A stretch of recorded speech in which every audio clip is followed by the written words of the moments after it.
catechism? She did me. Thank you, Karen. Good evening. Some of you know me, some of you don't. I'm not going to take a long time introducing myself because I really wasn't asked to talk about myself. So when I said yes to this, it was a week ago. Cameron said, hey, what are you doing on October 6th? And I said, had my calendar there, and I said, well, I could do that, that'd be fine. Then I went home and realized it was 1 week away. I thought, what an idiot. But actually, it was very good, and I'll talk a little bit more about that in a minute. The assignment I had was Grace and Mercy. Talk about it. And there are many approaches that one could take. So where did I go first with the catechism? I don't know how many of you have read parts of the catechism. My recommendation to you is if you have and you've put it aside and said it was overwhelming and boring or whatever, you may want to try a second resource, and that's the Catechism for Adults that the Catholic Church puts out. It's more readable. It says basically the same thing, but it says it in language that's a little bit easier to read at times. So between the two of them, they're both very helpful. That's just an advertisement. Grace.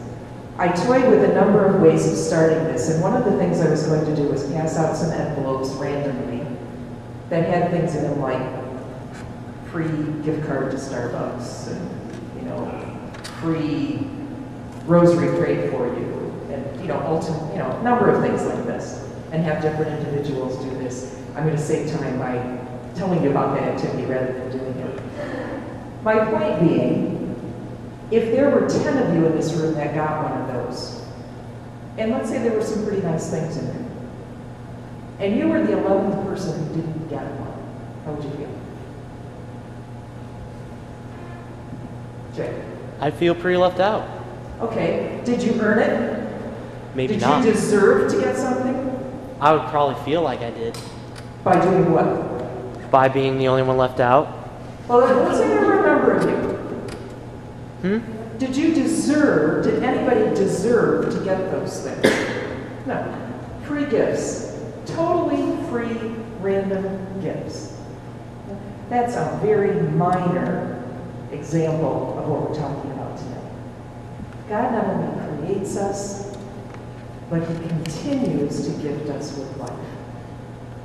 Which, if we don't think about, kind of goes, well, yeah, okay. Now what else do you have to say? But to think about that is incredible. God could easily, one, not have created us. And there are billions of people that He doesn't create. But He created us. That's one. He could have created us, put us in the world and said, see you in 89 years when you die, hopefully. You're on your own, do a good job, and check in with me later. Could have done that. But continues to remain in our lives 24/7. That is an incredible mystery to me. Incredible. The amazing fact that God gives us not just with life, but His own life.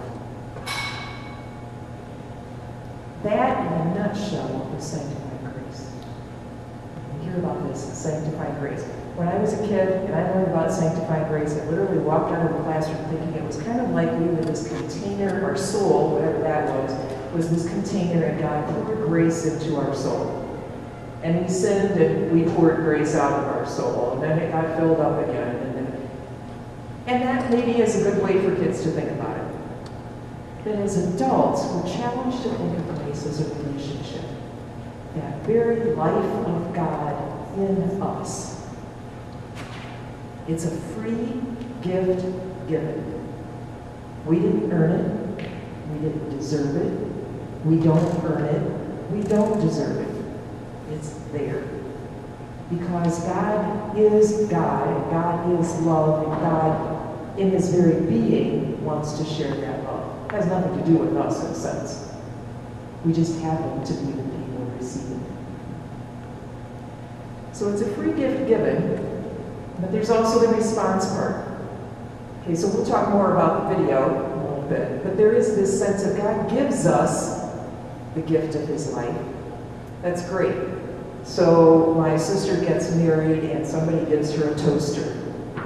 And she says to me 20 years later, you know what? I still haven't opened that toaster from our wedding. I bet it's really nice. Doesn't lessen the gift. It's still a good toaster. The person who gave it is a good person. They gave it with a good intention. But my gosh, 20 years of not using it. 20 years of not making toast to feed people who could then go out and do good in the world. And you could go on and on with this. That toaster was important, my golly.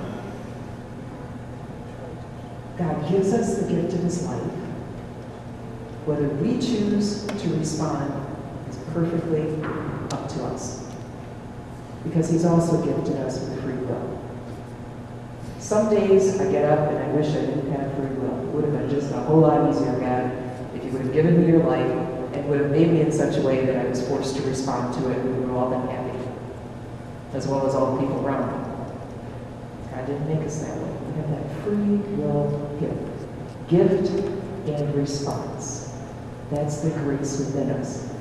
Now that's kind of grace overall. If you read the Catechism on grace, you go to the back, in the index, and look up all the references to graces, and there are quite a few of them, about 3 pages worth.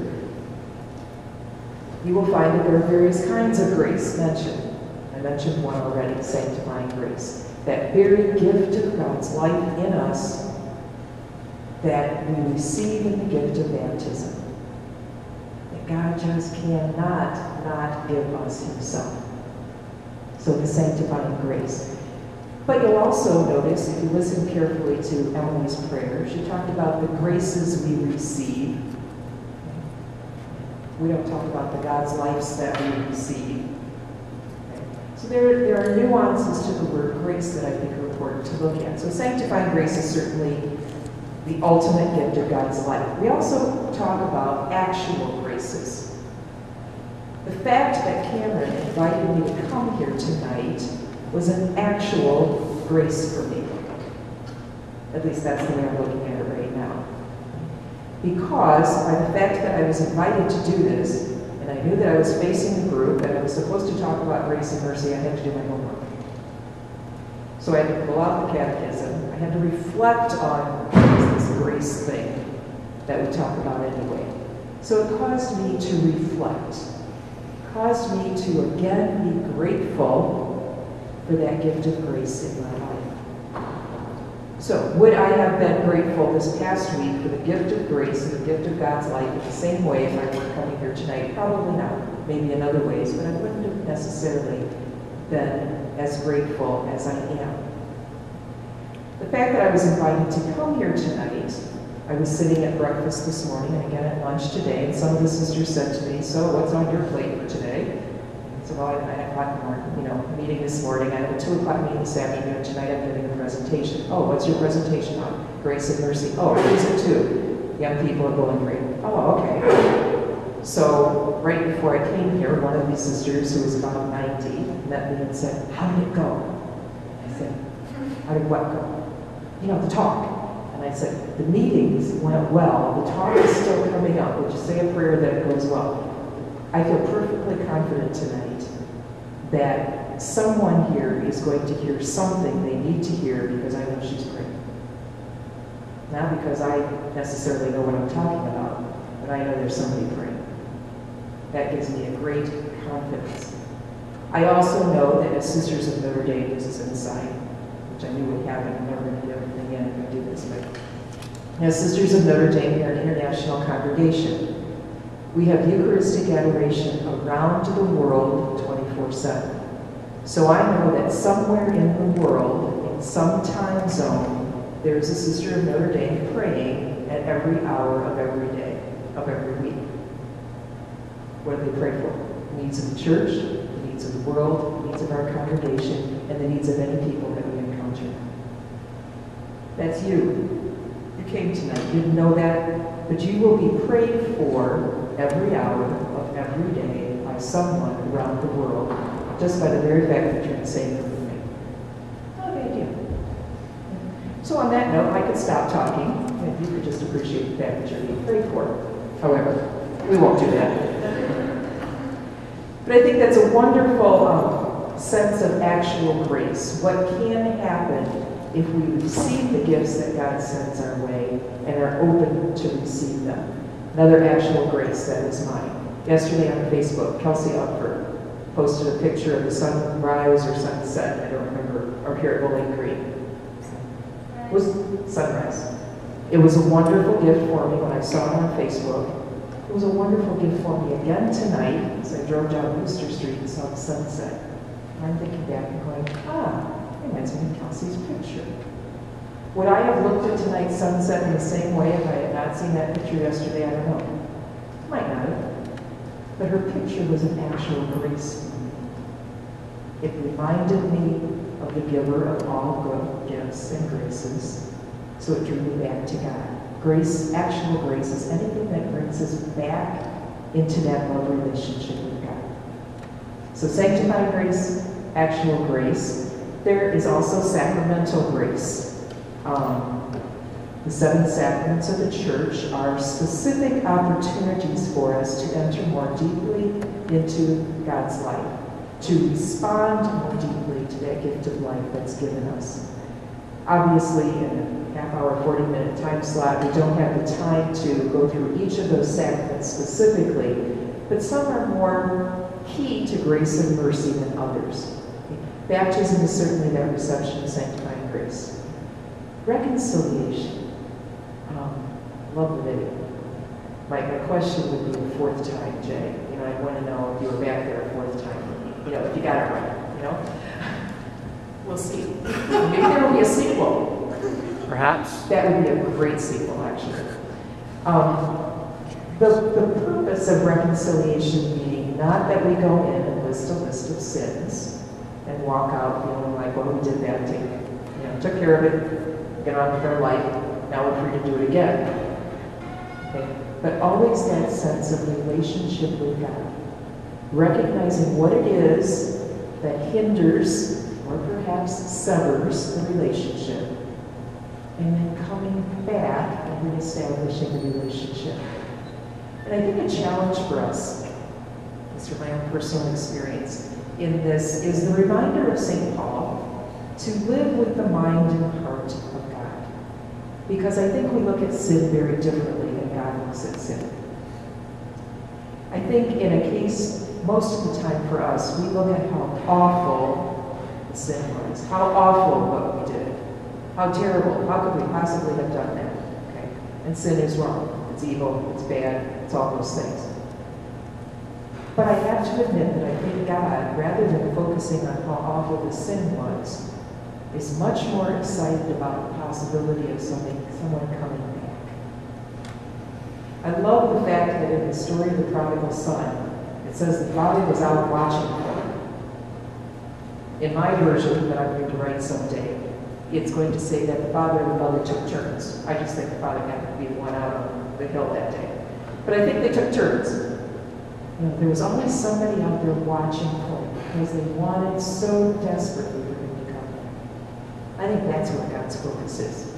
Not so much on what an idiotic, stupid thing he did. Yeah, it was idiotic, it was stupid. That's the reality. But I don't think that's where God's focus is. I don't think that's where God's focus is in the sacrament of reconciliation. I know that's easier said than believed at times. None of us like to walk into the confessional and have to say that we screwed up. It's not easy, if we're honest. If it's easy, we're probably not really confessing what we ought to be confessing. We're just, going through something, the motions. But if we're really honest about it, there is something about saying, the reality is, God, you've given me everything, including your very own life, and the ability to respond, and I turned away. In a more or less serious degree. That's the reality. And it should make us feel a little uncomfortable. Most of the time it does. But then to realize the gift that is ours in that sacrament, that God says, you know what, you're right, you screwed up, fine, let's get past that. I'm so happy with it. And I want to help you ever more live